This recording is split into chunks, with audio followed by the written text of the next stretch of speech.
Welcome to another edition of the Insider Mailbag. He's the mighty Joe Yeager, and I'm Jared Johnson. We have some great questions from subscribers this week, so let's dive right into them. First one comes from TTU Dad 2012, who wants to know, how many more games do you see Tech winning in the Big 12 for men's basketball? He said he can't see winning only 5 out of 13. That gets Tech to 20. Yeah, I'm going with 6. That gets Tech to 10-8. Which puts you comfortably in the field, and the guys in the Tech camp wouldn't want to hear that. I mean, they're looking at a Big 12 tie. That's what they're shooting for right now. I think realistically, 6 is a pretty good number. Finish 10-8. Next question comes from All the Smoke, who says, at this point, do you feel Coach Grantcastlen has his rotation set? Yeah, I mean, you got your starting lineup. The 3 guys coming off the bench are Chance McMillan, Robert Jennings, and Lamar Washington. That's not going to change. I think the only thing that may change over time is you could see Jennings getting some more minutes because he looks better and better all the time. He seems like he's settled in. He's got his sea legs underneath him finally. You know, he missed so much of the preseason with an injury coming back, and he's just now seems like he's getting back into form. So you may see Jennings play a little bit more. But other than that, I think what you see right now is pretty much what you're going to get. Nas Raider wants to know, what is the definitive rule for redshirting in basketball? How many games can you appear in and still redshirt? You set foot on a court with the clock running, that's it. Old school. Old school, that's right. Yeah, it's so different from football, isn't it? Yeah. You know, it's strange that it could be so different, but yeah, that's it. You play, you burn your shirt. Next question comes from TTU Braves Rock, who wants to know, if a genie said Tech will end the season as a 10 seed and lose to Seton Hall in the first round, how would you grade McCaslin's first season? Honestly, that would be very, very good. You know, to me, that would be sort of an A to A minus type of a thing. Now, we would have to see the specifics of how exactly that played out. Coming into the season, I would have been absolutely thrilled with that. Now, things have changed a little bit now, right? Yes. Because Tech is number 20 in the country, sitting atop the Big 12 standings, and so now everybody's expectations are rising. And so that might be a little bit of a disappointment for some people, but still, that would be a positive season. One other note, however, ESPN's bracketology is updated, and now they've got Texas Tech as an 8 seed playing Boise State. Okay. And they would smoke Boise State. You think so? For me, I'd say, I think you said it perfectly. Like compared to my preseason expectations, I'd be like, hey, that's like an A minus. What a terrific job. But things have changed, and it would be a disappointment if they were a 10 seed and lost to Seton Hall in the first round. It would be. So I'd have to say a B plus overall. It would drop it down full letter grade, which is, that's no small thing. Next question comes from Cajun Raider, who wants to know, how far do you think Coach McCastlen's coaching can take Texas Tech with this roster? It seems like he's making up for the talent differential in the Big 12 with coaching in a big way. I want to jump in there and say, I think maybe the talent differential has been overstated some. You have Pop Isaacs, who's one of the best offensive players. Warren Washington is a legit big, he's an established veteran. He's done it at a couple other Power 5 schools, been a good player.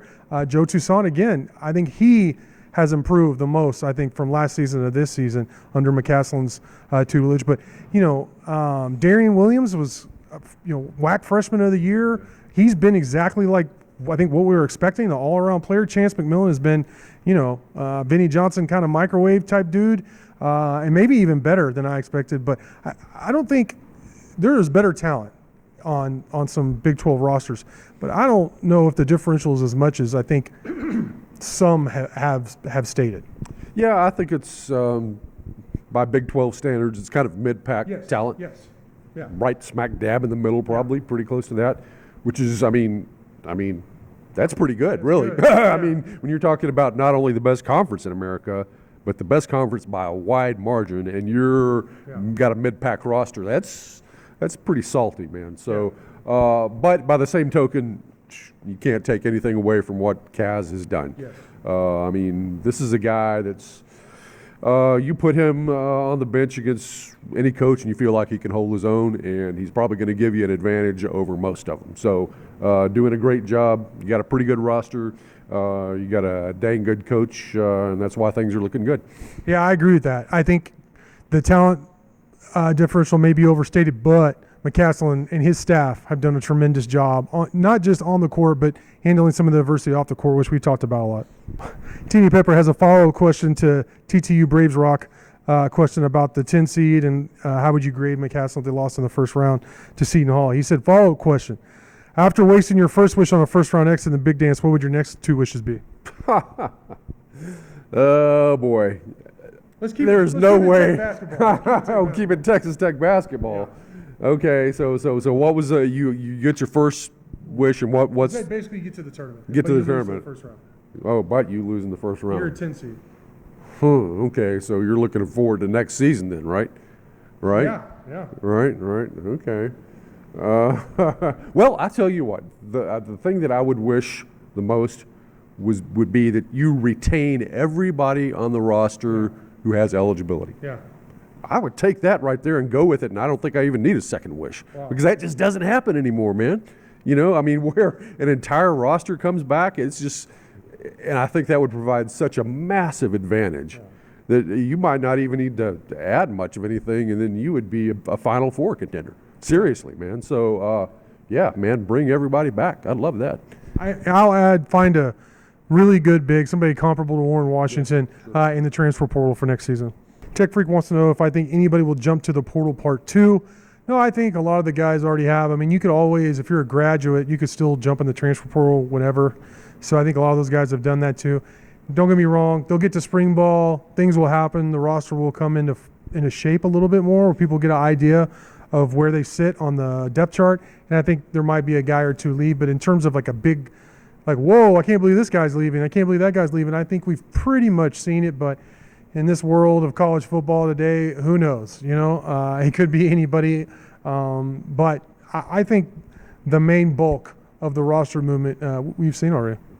Red Raider KA, this is our final question, asks, he says, now that the 2023 football season is concluded, in our opinion, what concerns will we have going into 2024, and do the staff address them in the portal? Yeah, you know, I'm still a little concerned about offensive line. I think they did the best they could. You know, they brought in, 4 guys. A couple of them were highly recruited by other big-time Power 5 school programs. So, you know, I think they've done about as good of a job as they can in a patchwork portal type way of addressing the offensive line. I'm concerned about quarterback. Yeah. You know, Baron Morton. I'll let you take that. I'll let you. I know you talk more about Baron Morton and stuff like that, but not just that. But then there's still a lot of questions about Jake Strong. Will Hammond, I really like as a prospect, but he's just got on campus, true freshman, you know, and we've seen 3 quarterbacks play, I don't know how many seasons in a row, meaningful games. So that's a big concern. Defensively, some concerns about the secondary, but not quite so much. Defensive line, I think they've really addressed it, and I think linebacker, they're going to have one of the best linebacking cores in the Big 12. So, no, overall, I feel like they're going to be a pretty dang good team. It's a good roster and like I said, I'll let you talk about quarterback, if quarterback play is up to par. Yeah. I mean, I just, you know, I'm wondering about the improvement overall I expected more, to see more improvement from him last season. And so I'm beginning to wonder about where the ceiling is a little bit with Baron Morton in terms of, you know, reading defenses and just, you know, you hear about in basketball, for instance, somebody having a feel for the game, you know, a lot. You know, it's like somebody's, like the ultimate example of that, Larry Bird, who just had the feel for the game, you know, right? But you need that at quarterback too, you know. And sometimes I just get the feeling that maybe he always seems like he's in a rush. Barron just plays so fast, and sometimes that can be a sign that you just have so much more talent than everybody else that you're kind of impatient. But I'm not sure that's the case right now, and I think things have got to slow down for him. And as it is right now, to me, it's a question mark, man. You know, and I think there are questions overall about the offense, really everywhere except for running back and backup tight end. I think offensive line, you addressed it. Still at receiving core last year was such an issue. Okay, maybe you're a little bit better, maybe you've improved in some ways, but have you improved enough? I think overall the offense in general, except obviously with the exception of running back, is again a little bit of a concern with me. On the defensive side of the ball, I think backup inside linebacker maybe is the depth there, but everywhere else on the defense, man, looks really good. And you have to wonder about punter a little bit. Jack Burgess in for McNamara. He was great at Weber State, but we'll just have to see how it works out here at Texas Tech until he does it. McNamara was a great punter, so you hope you don't have much of a drop-off there. Yeah. Man, I agree with everything you said. I think that goes back to Zach Kitley, right, on offense. Yeah. I mean, ultimately, I think there's a lot of questions around. I mean, everybody, like if the Tech basketball team loses, it's like, what does Zach Kitley do? He messed it up. He's getting the blame for everything. But there are some legitimate questions about the offense, the receiving core, the lack of production. I think I agree with the statements you made about Barron. I really do. But just playing devil's advocate, the hurt shoulder, the receivers, took a big step back. The offensive line was not as good as advertised, some of those guys they brought in. So let's see what happens. Let's see if Barron, a full year being the man, off season and all that, let's see. Because I think at this point, everyone's looking at Zach Kitley. Everyone's looking at Barron Morton. Like, what are you going to do? You got an All-American running back. You got a pretty good defense, which is, when I was sitting here listening to you, it's ironic that we're worried about the offense and feel pretty dang good about backup inside linebacker. We're talking about Michael Dingle, some of those young guys that I really like. Get Justin Orton, some really good players, which is to say we don't really have as much concerns when on the other side of the ball in offense. It's like, question mark, question mark, question mark. I hope so. Whenever you go into the offseason and it's like, I hope this works out, that's when you know you have a real question mark. And I just don't feel that on defense as much as I do. It's night and day on offense. So it's going to be fun to find out. Spring ball's coming up. The spring game's April 20th, so in Midland. So we'll be covering spring ball throughout, and I'm looking forward to it. But Mighty Joe, man, great stuff from you as always. Great questions for y'all. Thank you for watching, and until next time.